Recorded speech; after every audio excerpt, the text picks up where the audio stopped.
Talk about meatloaf. Meow, meow, meow, meow, meow, meow, meow, meow, meow. This is my favorite thing to cook. And when you think of gourmet, you don't think meatloaf. It kind of falls into like the 50s category of Jell-O molds. Like you've made it over and over and just perfected this recipe. Thank you. It still looks like a pink turd going into the oven. This one's for my nerds. One of the things that sets this apart is the glaze. Adds the flavor, keeps it nice and tender meatloaf. Mm-hmm. I'll let it sit, and then again, garlic. You just put it in with your heart. Mm-hmm. Mm-hmm.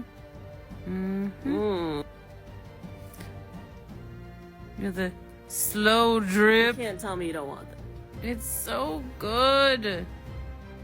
And it's not a pain in the ass to make either. It just comes out good every single time.